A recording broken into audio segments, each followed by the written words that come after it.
Bom pessoal, tudo bom? Um rapaz mandou para mim 2 vídeos, no privado aqui no WhatsApp, pedindo a minha opinião sobre essa questão aqui de Lucas 35, que fala que tinha 2 mulheres moendo. Tem um vídeo do professor Sabino, que ele não afirma, mas ele traz informações importantes, de que aqui o moendo seria um eufemismo para relações sexuais, seria fazendo sexo, transando. Até pelo paralelo aqui do versículo, que ele fala 2 homens numa cama e 2 mulheres moendo. Eu vi também um vídeo que refuta esse vídeo do Sabino, que acho que é daquele professor Ferreira. Então eu vou fazer uma análise aqui, tentar ser o mais imparcial possível. Aí cada um tire suas conclusões, tá bom? Eu dei até uma pesquisada porque são detalhes que a gente não se atenta às vezes ao texto, mas é interessante, tá bom?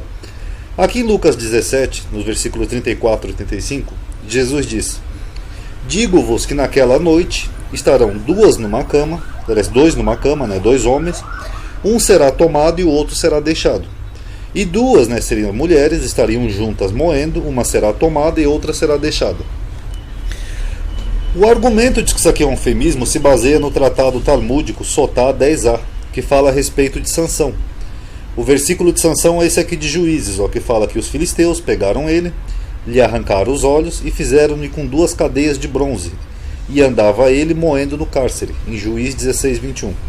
Esse moendo, o rabino Yohanan diz: a moagem nada mais é do que a linguagem das transgressões das relações sexuais. E o versículo diz: então moa minha mulher para outro e se curvem sobre ela. Então o rabino entende que aqui é um eufemismo para relações sexuais, baseado em Jó 31:10, tá?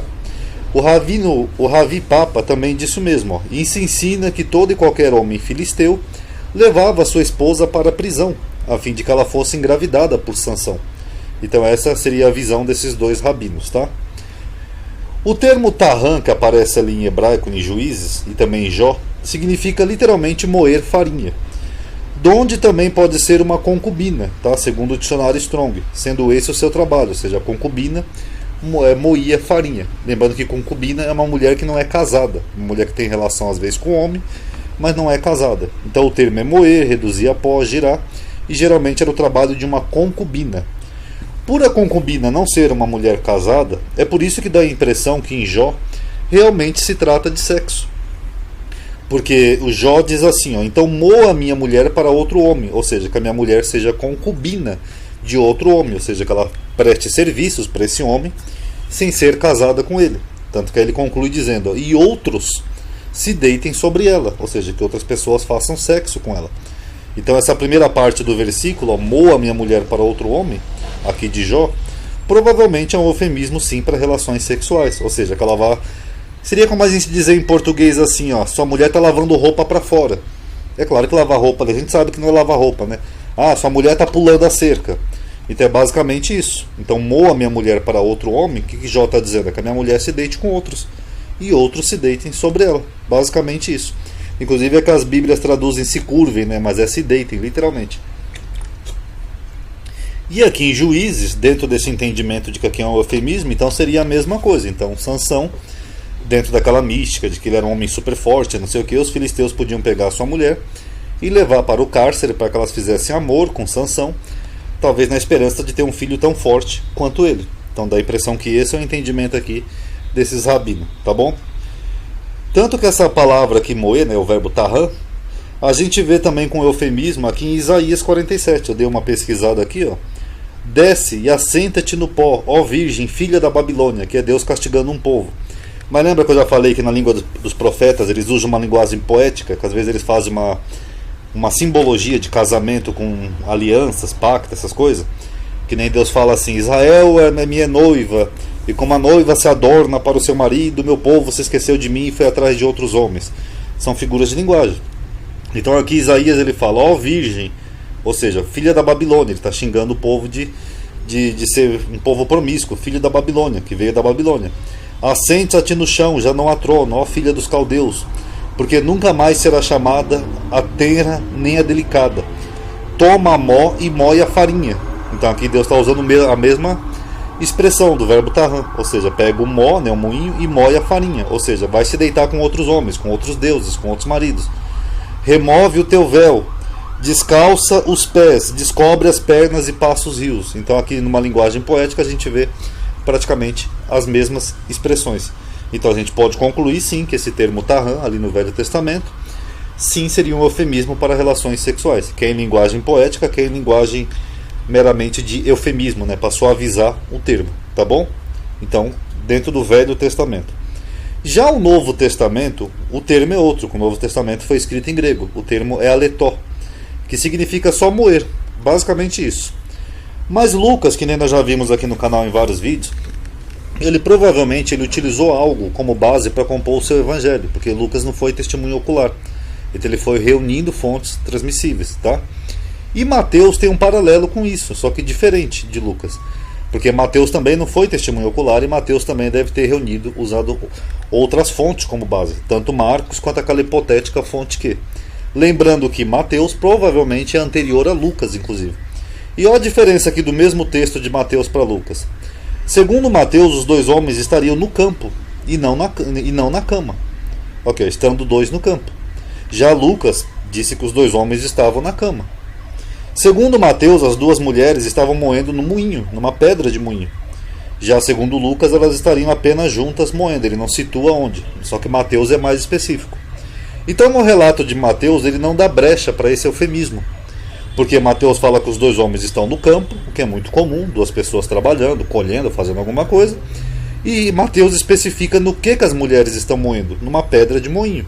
Então Mateus aqui em Mateus ele já elimina essa hipótese de ser um eufemismo para relação sexual. Já Lucas ele dá uma hipótese para isso. Agora fica aqui uma questão, será que foi Mateus que deu uma corrigida num relato que ele tinha para tirar qualquer menção de um eufemismo sexual, ou será que foi Lucas que colocou, dando uma pimentada no texto, dando a entender que seria um eufemismo sexual? Qual das duas seria o mais provável? Dentro do contexto, tanto Mateus quanto Lucas, Jesus está falando da sua vinda em destruição, em juízo. Ele compara a sua vinda com os dias de Noé e com os dias de Ló, segundo Lucas. E aqui no sermão profético de Lucas, ele chega a falar assim, ó, que para todas as nações seriam levados cativos. Ou seja, eles seriam levados, tomados à força. E aqui quando ele faz a comparação com os dias de Noé e o dia de Ló, a gente vê que Jesus, dentro do entendimento aqui de Lucas, no caso, que é o que dá essa pimentada aqui no texto, a gente dá a entender que ele está falando sim de algo referente à promiscuidade. Porque, vamos ler aqui o texto, ó, e assim como aconteceu nos dias de Noé, segundo Lucas, assim também será nos dias do Filho do Homem. Eles comiam, bebiam, aí ele enfatiza aqui, ó, que eles casavam e se davam em casamento. Ou seja, eles viviam normal e continuavam tendo uniões de relacionamento. Até o dia que Noé entrou na arca, veio o dilúvio e matou todo mundo. Então assim seria a vinda do Filho do Homem. As pessoas iam casar, beber, comer e se dar em casamento até que viesse o Filho do Homem. Elas não iam perceber e ia morrer muita gente, tá? Como também da mesma maneira, ou seja, de forma semelhante, aconteceu nos dias de Ló. Comiam, bebiam, compravam, vendiam, plantavam, edificavam, ou seja, faziam suas coisas normais. Mas no dia em que Ló saiu de Sodoma, choveu do céu fogo e enxofre e consumiu todo mundo. Então assim será o dia que o Filho do Homem há de se manifestar, que ia ser uma grande destruição de Jerusalém. Só que é curioso que aqui as duas referências que Lucas usa, elas também têm um quê naquela mentalidade, né, cristã de promiscuidade, de relações sexuais ilícitas. Aqui no caso de Noé, ele mostra o dar-se em casamento, mas ele não especifica o que, até porque não é pecado dar-se em casamento. Então é bem estranho. E aqui ele menciona Sodoma, que no imaginário popular Sodoma foi destruída pela promiscuidade, porque a cidade era muito corrompida, aí Deus mandou destruir Sodoma e Gomorra. Então dá a impressão que ele está se referindo à mesma coisa. Será que então Lucas, por ter isso daqui em mente e ter esse entendimento na época, por achar que Sodoma foi destruída por causa da perversão sexual e que talvez os pecados que levaram ao dilúvio fossem pecados que também envolviam perversões sexuais, será que é por isso que Lucas dá essa pimentada aqui no texto? Ele diz que estavam dois homens numa cama e duas mulheres no moinho, moendo, ou seja, usando um eufemismo que já era conhecido no Velho Testamento para relações sexuais. É possível. É possível que Lucas tivesse isso em mente. Então é possível que Lucas tenha feito dessa maneira justamente para dar uma crítica moral, digamos assim, a comportamentos que na mentalidade do autor fossem promíscuos. Só lembrando também que eu bato muito na tecla desse canal que o Novo Testamento ele utiliza equivalentes do grego. Então o Velho Testamento foi escrito em grego e no Velho Testamento nós temos sim o eufemismo aqui para relações sexuais, que nem aqui em Jó. Amou a minha mulher para outro homem. Então, como o Novo Testamento está usando apenas equivalentes, que eu já mostrei em vários vídeos, pode ser que aqui também seja mais um equivalente. Pode ser que aqui o moer, Lucas tenha usado no equivalente do tahan, lá do hebraico, ou seja, ter relações sexuais. Pode ser que Lucas tinha isso em mente, que Deus destruiu tanto lá no dilúvio a humanidade, quanto lá Sodoma e Gomorra pela promiscuidade, e aí Lucas pode estar dando a entender o mesmo, que nos dias da vinda do Filho do Homem, que foi lá a queda de Jerusalém, aquelas pessoas que tinham uma vida mais promíscua, vamos dizer assim, elas seriam destruídas. Talvez por isso ele tenha colocado dessa forma, estando dois homens numa cama, um vai ser morto e o outro não.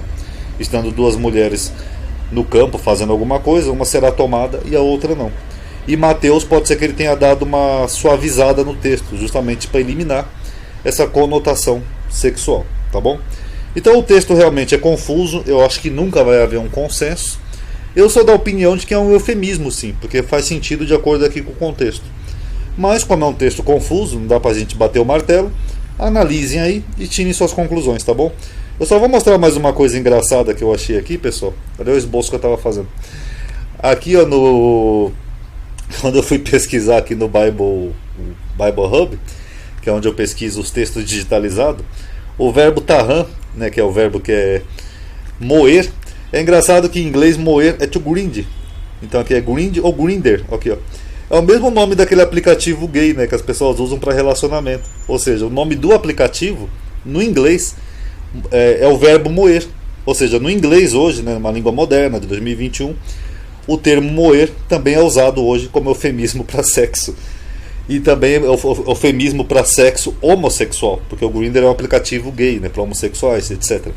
Então eu achei curioso essa coincidência, né, porque no inglês moderno eles usam a mesma palavra moer, que isso aqui é moer em inglês, para um eufemismo para sexo homossexual. Da onde será que o criador do aplicativo criou de usar essa palavra moer para o aplicativo, né? Que moer não tem nada a ver com relacionamento, né? Só se for um eufemismo. Será que o autor tinha conhecimento disso? Então uma curiosidade aí para vocês, tá bom? Tirem aí suas conclusões, tá? Paz a todos.